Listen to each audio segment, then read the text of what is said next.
Hola, bueno, el siguiente tema que vamos a ver de patología general va a ser correspondiente a la muerte celular. Esto va a ser cuando la célula va a cruzar el punto de no retorno y el daño ya es irreversible y la célula va a tener que morir, ¿vale? Ya dijimos en la parte de daño celular que hay una entrada de calcio que activa enzimas que van a degradar la célula, ¿vale? Generalmente se explica que hay dos tipos de muerte principales en las células. Tenemos la apoptosis y tenemos la necrosis, ¿de acuerdo? Pero hay más tipos de muerte celular.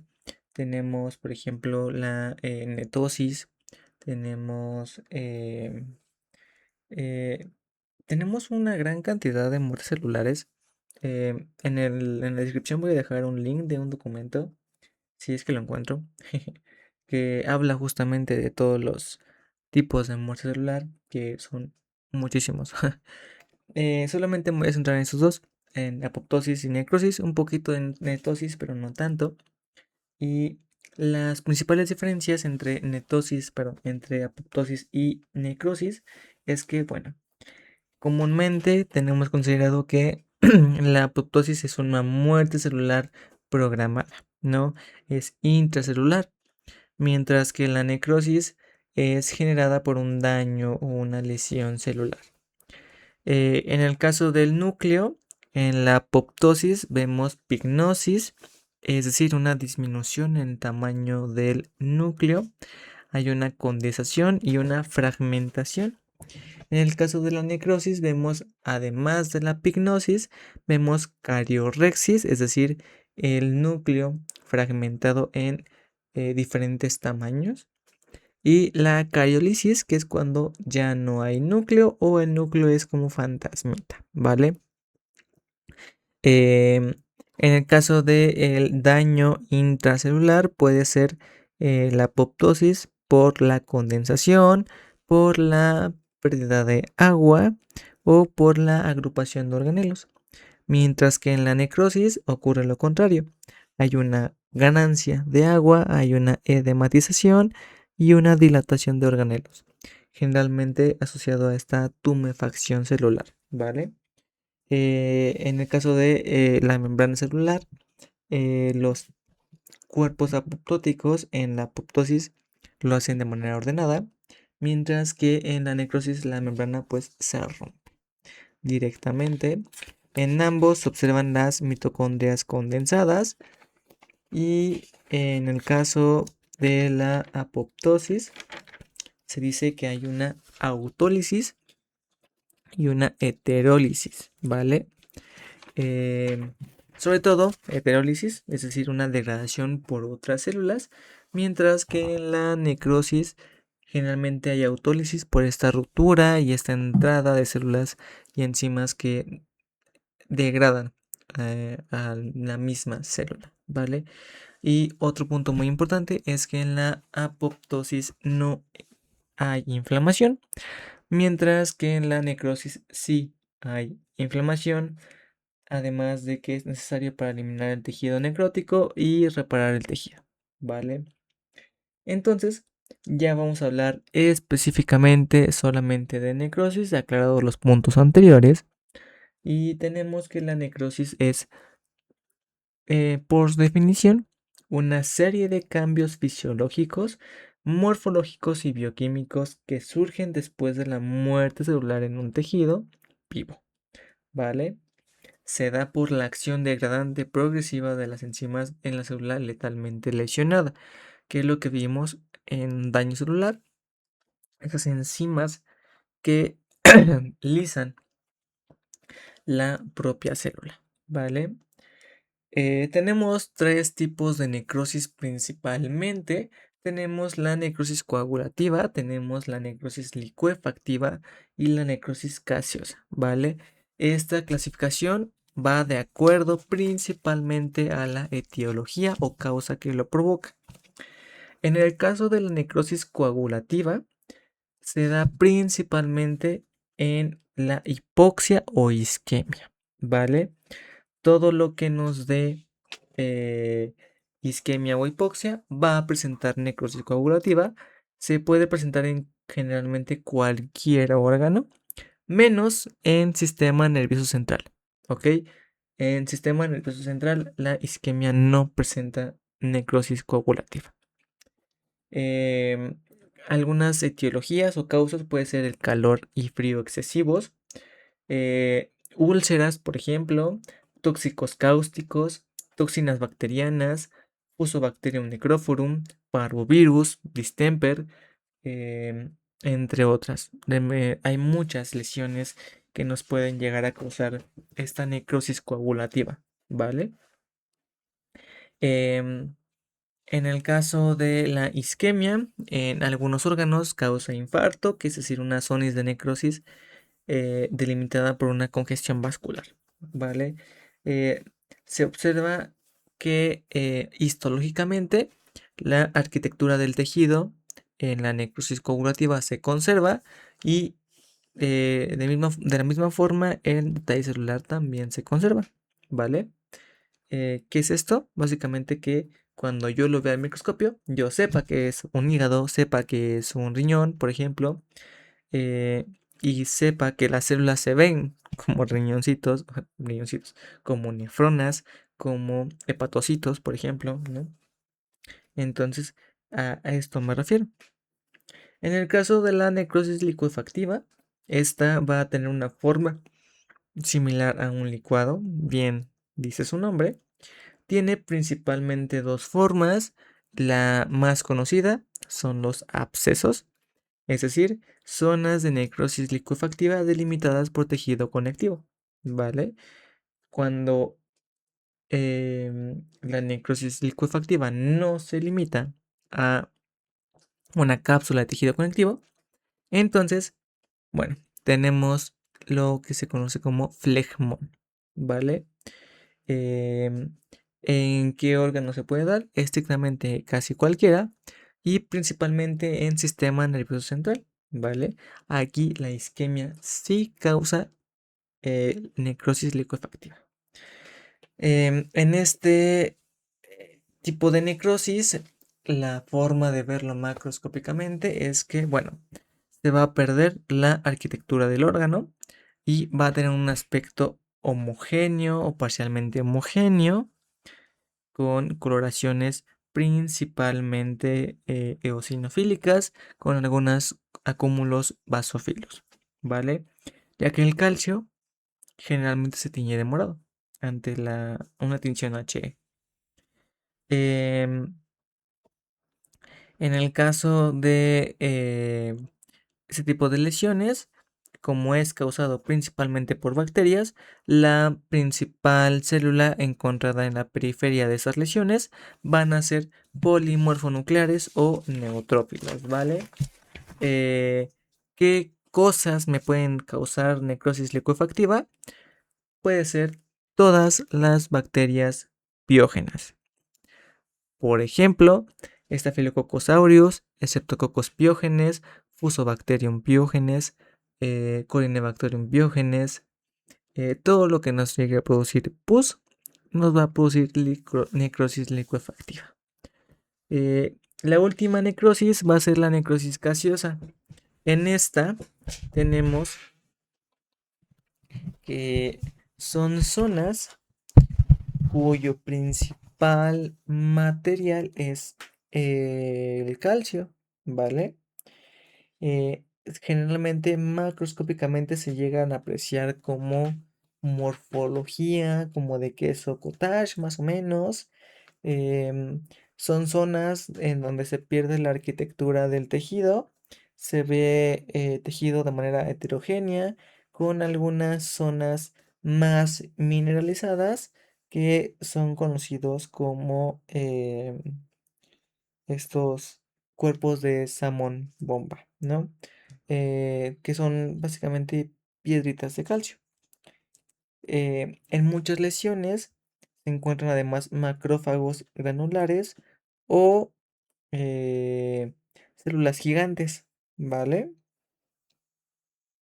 Y es causado por todo lo que nos cause una infección crónica.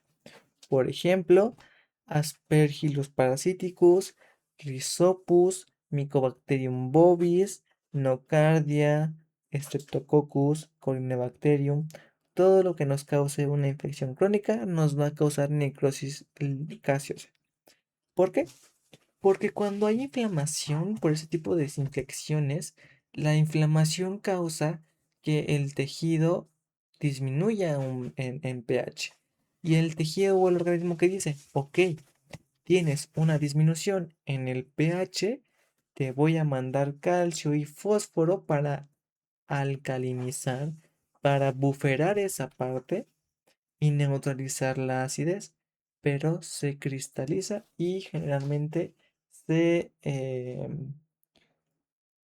calcifica, ¿ok? Y en este tipo de situaciones podemos usar tinciones especiales como la de Sil-Nielsen, por ejemplo, como azul de algodón o paz, para hongos principalmente o para bacterias ácido alcohol resistentes como Mycobacterium. Em, En el caso de la netosis, voy a hablar rápidamente. La netosis es una forma de muerte celular por parte de los polimorfos nucleares, por neutrófilos principalmente, pero se ha encontrado que también eosinófilos y mastocitos o células cebadas también pueden llegar a ser este tipo de muerte celular. Ocurre cuando eh, las células juntan en su citoplasma muchas enzimas, muchos radicales libres y los expulsan como si vomitaran todo el tejido. También, además, sacan todo su contenido de información genética, su DNA, y lo esparcen por todo el tejido. Entonces, el DNA atrapa a los microorganismos y las enzimas los eliminan, ¿vale? Es una forma para controlar y diseminar este sistema inmune que es, bueno, muy interesante, ¿vale? Eh, ya hablamos de necrosis, ahora voy a hablar un poquito de lo que viene siendo la apoptosis, ¿vale? La apoptosis puede ser de manera programada o no programada. eh, Generalmente la programada es la fisiológica, es la que comúnmente decimos que, bueno, es lo normal, ¿vale?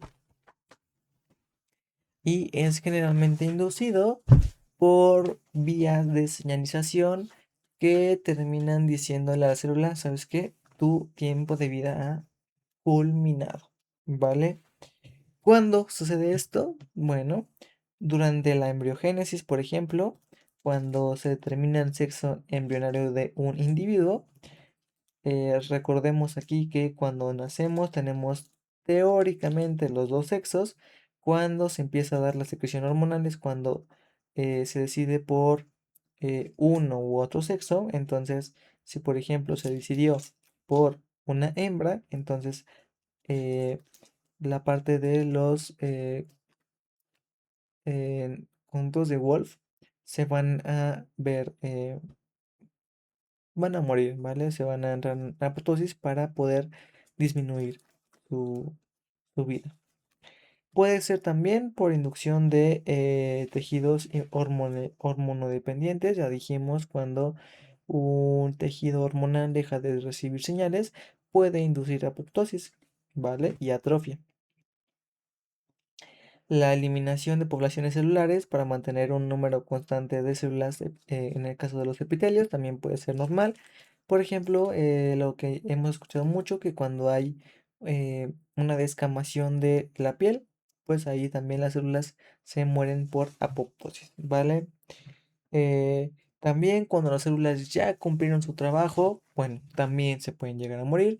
Por ejemplo, macrófagos, neutrófilos, em, los eritrocitos no, porque estos mueren por fagocitosis, ¿vale? Em, la eliminación también de linfocitos autorreactivos en esta parte de la selección positiva y selección negativa para evitar enfermedades autoinmunes y muerte por linfocitos T citotóxicos, los CD8 también son capaces de activar vías em, de apoptosis a nivel intracelular, ¿vale? ¿Y cuáles son las causas patológicas de la apoptosis? Bueno, generalmente aquí no son programadas y se puede dar por lesiones leves como radiación o farmacocitotóxico como ciclosporina, doxorubicina, ciclofosfamida, ¿no? Eh, Puede ser que también el estrés del retículo endoplasmico rugoso, cuando estemos produciendo muchas proteínas, almacenando muchas proteínas, se puede llegar a morir, ¿no? Algo conocido como estrés por exhausto. Muy complicada, pero bueno, puede suceder. En infecciones virales, algunos virus, recordemos que cuando terminan su ciclo viral, algunos pueden salir rompiendo toda la célula o solamente por vesículas, ¿no? En el caso de los virus desnudos, generalmente salen destruyendo la célula.